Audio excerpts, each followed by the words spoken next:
तो गाइस कैसे हैं आप सब लोग। राइज ऑफ एम्परर के एपिसोड 39 के साथ हाजिर हूं। तो लास्ट एपिसोड के एंड पे हमने देखा था डोंग शेंगलुंग वहां पर सीन के ऊपर अपीयर होता है और कहता है कि चलो इस लड़के को मार डालते हैं। प्रिंसेस उन लोगों से कहते हैं कि तुम लोगों को यहाँ पर ये सब कुछ करने के कॉन्सिक्वेंसेस के बारे में नहीं पता। अगर तुमने लीजी को और मुझे यहाँ पर मार दिया तो उसके बाद तुम दोनों के साथ क्या होगा। तो डोंग शेंगलुंग उसे कहता है कि पहले यहाँ पर तुम्हें मारना बहुत ज्यादा जरूरी है, यानी कि इस लड़के को मारना जरूरी है क्योंकि तुम लोग बहुत ही तेजी के साथ ग्रो कर रहे हो और उसके बाद बाकी सभी लोगों से निपटना हमारे लिए बहुत ज्यादा आसान होगा। हमारा लीजी जो होता है जहाँ पर बहुत ज्यादा गुस्से के साथ और सीरियस टोन में मास्टर काओ से कहता है, यानी सेकंड एल्डर से कहता है कि मास्टर काओ तुमने यहाँ पर एक बहुत बड़ी गलती कर दी। तुमने अपने एंशिएंट सेक्टर को यहाँ पर धोखा दिया है और जो भी क्लींजिंग एंशिएंट सेक्टर को धोखा देगा उसके लिए सिर्फ और सिर्फ मौत है। जबकि सेकंड एल्डर गुस्से के साथ उसे कहता है कि तुम अपनी बकवास बंद करो, तुम्हें किसी चीज के बारे में कुछ भी नहीं पता। एंशिएंट सेक्टर का सिर्फ और सिर्फ भविष्य मेरे साथ है। अगर मैं यहाँ का लीडर होता तभी मैं एंशिएंट सेक्टर को और ज्यादा आगे बढ़ा सकता था। एक तरफ से डोंग शेंगलुंग अपनी पावर्स को रिलीज करता और कहता है कि इस लड़के के साथ बातें बंद करो, चलो जल्दी से इसको खत्म करते हैं। वो अपनी पावर्स को रिलीज करते हुए लीजी के ऊपर अटैक कर देता है। जबकि दूसरी तरफ से सेकंड एल्डर अपनी पावर्स को रिलीज करते हैं और ब्लैक फ्लेम्स को रिलीज करते हुए अटैक करते हैं और मां लीजी और प्रिंसेस दोनों के अटैक्स के सेंटर में होते हैं। मां लीजी भी यहाँ पर एक गाना गा रहा होता है। जबकि प्रिंसेस से कहता है कि तुम यहाँ पर इतने सीरियस वक्त के ऊपर इतने ज्यादा अनसीरियस कैसे हो सकते हो, तुम्हारा मूड इतना ज्यादा अच्छा क्यों है। तो मां लीजी से कहता है कि मेरा मूड यहाँ पर इसलिए अच्छा है क्योंकि यहाँ पर हम लोग इनको हराने वाले हैं, परेशान होने की जरूरत नहीं है। इन दोनों को पता भी नहीं चलेगा कब ये दोनों यहाँ पर मरने वाले हैं। और इसी के साथ ही मां लीजी वहां पर अपने जीथर को बजाता है। जैसे वो अपने जीथर को बजाता है इसी के साथ ही वहां पर से उसका सॉन्ग चलता है। सॉन्ग चलने के बाद थोड़ी देर के बाद का सीन दिखाते हैं कि मास्टर काओ, डोंग शेंगलुंग और उनका स्टूडेंट जियान जिन वो तीनों ही वहां पर उसी गैलरी में खड़े होते हैं और वो तीनों ही काफी ज्यादा हैरान हो रहे होते हैं। तो मास्टर काओ अपने आसपास देखते हैं और कहते हैं कि ये क्या, वो दोनों कहां पर चले गए, वो यहाँ पर नहीं है। डोंग शेंगलुंग कहता है कि मुझे भी समझ नहीं आ रही, लगता है कि उन लोगों ने यहाँ पर किसी किस्म की इल्यूजन टेक्निक को यूज किया है। जबकि जियान जिन उनसे कहता है कि वहां पर बाहर देखो। इसी के साथ ही वो लोग वहां पर बाहर देखते हैं तो वहां पर कोई दो बंदे बैठे होते हैं। वो लोग जैसे ही आगे बढ़ते हैं जाकर करीब जाकर उनको देखते हैं तो वहां पर इमॉर्टल एम्परर मिंगरेन बैठा होता है और उसके साथ उसकी गर्लफ्रेंड सो ही बैठी होती है। तो वो उनसे कहता है कि हेलो गाइस, तुम लोग यहाँ पर फाइनली पहुंच ही आए। तो सेकंड एल्डर से कहता है कि ये तो इमॉर्टल एम्परर मिंगरेन है, ये यहाँ पर क्या कर रहा है। तो डोंग शेंगलुंग से कहता है क्या तुम मेरे साथ मजाक कर रहे हो, वो तो काफी अर्सा पहले मर गया था, वो यहाँ पर क्या कर रहा है। तो हमारा मिंगरेन उसे कहता है कि तुम तो वाकई में बहुत ज्यादा बदतमीज हो, क्या तुम यहाँ पर अपने इमॉर्टल एम्परर से इस तरह बात करोगे। लेकिन तुम्हें यहाँ पर ज्यादा पैनिक होने की जरूरत नहीं है, ये तो सिर्फ और सिर्फ मेरी सोल का रेमिनेट हिस्सा है, यानी कि तुम्हें इससे ज्यादा डरने की जरूरत नहीं है। मास्टर काओ कहते हैं इसका मतलब यह कि इमॉर्टल एम्परर की पावर है, इमॉर्टल एम्परर की पावर से वाकई में बहुत ज्यादा महान है। इतने सालों के बाद भी आप यहाँ पर अपनी रेमिनेट पावर्स को संभाले हुए हैं। मास्टर मिंगरेन उसे कहते हैं कि तुम तो यहाँ पर हमारे क्लींजिंग सेक्टर के ही एल्डर लगते हो, तुम वाकई में काफी ज्यादा समझदार हो। जबकि दूसरी तरफ से डोंग शेंगलुंग कहता है कि मुझे नहीं फर्क पड़ता कि तुम कौन हो, मैं यहाँ पर तुम्हें मार डालूंगा, चाहे जो भी हो, तुम एक रेमिनेट सोल का हिस्सा ही क्यों ना, मैं तुम्हें डिस्ट्रॉय कर दूंगा। और इसी के साथ ही वो अपनी टेक्निक को यूज करने लगता है, लेकिन वो अपनी टेक्निक को यूज नहीं कर पाता। वो कहता है कि मेरे साथ क्या हुआ। तो मिंगरेन आगे से हंसना शुरू कर देता है और कहता है कि लगता है कि तुम लोगों को अभी तक समझ नहीं आ रही। जबकि सोही भी कहते हैं कि ये तीनों तो वाकई में बहुत बड़े बेवकूफ है जो इन्हें अभी तक यहाँ पर समझ नहीं आ रही। तो मिंगरेन कहता है कि बेवकूफो, तुम तीनों यहाँ पर मर चुके हो, तुम लोग यहाँ पर अपनी टेक्निक्स को कैसे यूज करोगे। और इसी के साथ ही वो तीनों वहां पर जोर जोर से चिल्लाना शुरू कर देते हैं और कहते हैं कि यहाँ पर क्या हो रहा है, यहाँ पर क्या हो रहा है, हम लोग मर कैसे सकते हैं, हम लोग मर कैसे सकते हैं। मास्टर काओ चिल्लाकर कहते हैं कि सुप्रीम एल्डर प्लीज मेरे साथ ऐसा मत करें, इमॉर्टल एम्परर मिंगरेन प्लीज, मैं तो आपके सेक्टर का एक एल्डर हूँ, प्लीज मुझे माफ कर दें। जबकि मिंगरेन कहता है कि क्या तुम यहाँ पर मजाक कर रहे हो, क्या तुम मेरे पर इल्जाम डालने वाले हो। और इसी के साथ उनकी बॉडीज वहां पर गायब होना शुरू हो जाती हैं और उनकी सोल्स वहां पर से डिस्ट्रॉय हो जाती है और रियल बॉडीज जो होती है वहीं पर उसी गलियारे में पड़ी होती हैं, वो तीनों ही मर चुके होते हैं। तो मान लीजिए कहता है कि मैंने तुमसे कहा था ना कि मैंने लोगों को यहाँ पर ट्रैप किया है, जो लोग मेरे जाल में यहाँ पर फंसे हैं और इनको पता भी नहीं चला और कब ये लोग मर गए। मान लीजिए कहता है कि फाइनली यहाँ पर इमॉर्टल एम्परर मिंगरेन की पावर्स को यूज करते हुए मैं यहाँ पर से दुश्मनों को निकाल फेंकने वाला हूँ, दरवाजे को क्लियर करने का वक्त आ चुका है। तो प्रिंसेस से कहते हैं कि वाकई में ये इमॉर्टल एम्परर की पावर्स है। तो मान लीजिए उसे कहता है कि बड़े अफसोस की बात है कि तुम उसकी रियल पावर्स को देख नहीं सकती क्योंकि इस वक्त तुम अंदर हो,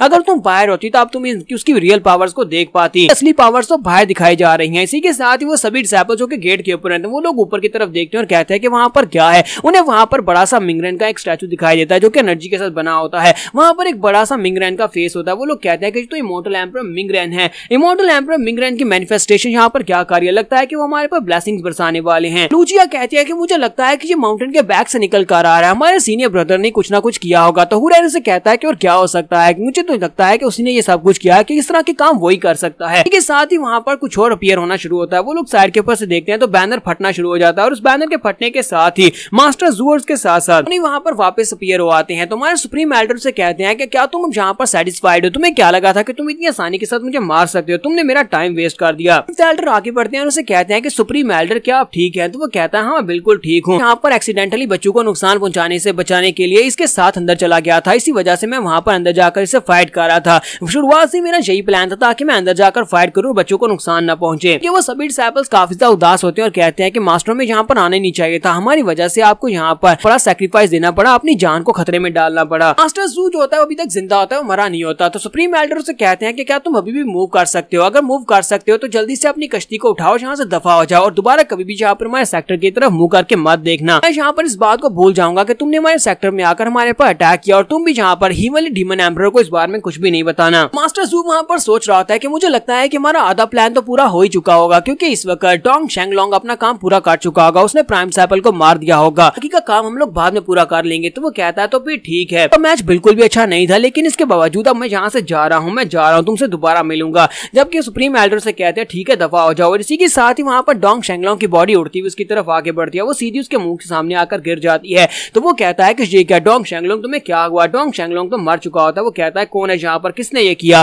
तो हमारे लीजी को दिखाते हैं कि हमारा लीजी वहाँ पर अपने छोटे से कुनपैंग के ऊपर खड़ा होता है और कुनपैंग उड़ता हुआ से उस तरफ लेकर आता है, जबकि प्रिंसेस अपनी तलवार पर होती है। तो हमारे लीजी से कहता है कि डोंग शेंगलोंग ने यहाँ पर एडवांटेज उठाया इस केओस का, और इस एडवांटेज के दौरान उसने बहुत ही अच्छा प्लान बनाया हुआ था किसी को मारने का। सभी लोग वहाँ पर लीजी और प्रिंसेस को देखकर काफी ज्यादा हैरान होते हैं, स्पेशली वहाँ पर छोटे कुनपैंग को देखकर वो लोग काफी हैरान होते हैं। तो हमारा लीजी कहता है तुमने और डोंग शेंगलोंग ने यहाँ पर मिलकर एक प्लान बनाया हुआ था, तुम यहाँ पर दरवाजे के ऊपर फाइट करते जबकि सभी एल्डर्स का ध्यान अपनी तरफ कर लेते, जबकि दूसरी तरफ से डोंग शेंगलोंग मुझे ट्रैप में फंसाकर मुझे मारने की कोशिश करने वाला था। सुप्रीम एल्डर वहाँ पर लीजी की तरफ देख रहे होते हैं और कहते हैं कि इस लड़के ने यहाँ पर इतनी आसानी के साथ कुनपैंग की ट्रू फॉर्म को मोबिलाइज करना भी सीख लिया है। इसकी कुनपैंग अभी छोटा है, लेकिन इसके बाद जब ये बड़ा हो जाएगा तो ये बहुत ज्यादा स्ट्रॉन्ग हो जाएगा, ताकि लड़का बड़ी तेजी के साथ ग्रो कर रहा है। तो इसी के साथ प्रिंसेस और लीजी दोनों नीचे उतर आते हैं। तो लीजी नीचे उतरने के बाद कहता है कि तुम लोगों ने यहाँ पर हमारे साथ जो कुछ भी किया उसका बदला लेंगे, स्पेशली मास्टर काओ का बदला मैं लेकर रहूंगा। सुनने के बाद प्रिंसेस कहती है कि ये यहाँ पर क्या बात कर रहा है, जबकि मास्टर जाओ को पता होता है कि काओ उनके साथ मिला हुआ था, यानी सेकंड एल्डर उनके साथ मिला हुआ था। प्रीम एल्डर कहते हैं कि लीजी तुम्हारी इस बात का क्या मतलब है कि तुम यहाँ पर मास्टर काओ का बदला लोगे? लीजी उसे कहता है कि थोड़ी देर पहले इन लोगों ने यहाँ पर एक बहुत ही महान प्लान बनाया हुआ था,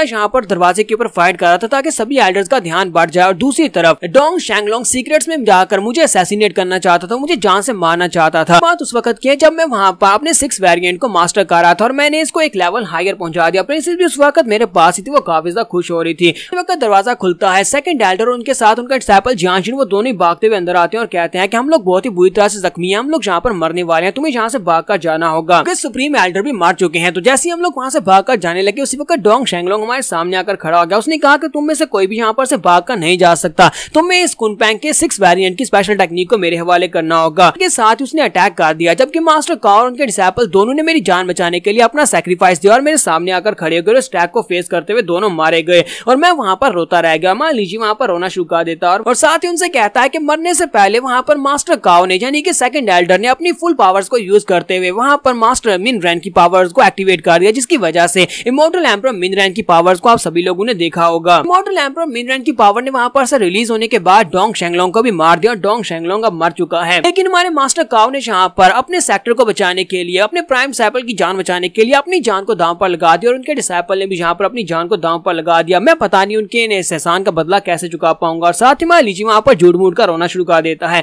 तो प्रिंसेस उसकी तरफ देख रही होती है और कहती है लगता नहीं है कोई इसकी बातों के ऊपर यकीन करेगा, क्योंकि ये साफ यहाँ पर नौटंकी कर रहा है। और यहाँ पर हम लोग अपनी एपिसोड 39 का एंड करेंगे और नेक्स्ट एपिसोड में देखेंगे क्या हमारे लीजी की बातों के ऊपर कोई भरोसा करेगा भी या नहीं। तो एपिसोड की एक्सप्लेनेशन अच्छी लगी हो तो कमेंट करके जरूर बताइएगा। चैनल को सब्सक्राइब कर दे, वीडियो को लाइक और शेयर कर दें। शुक्रिया।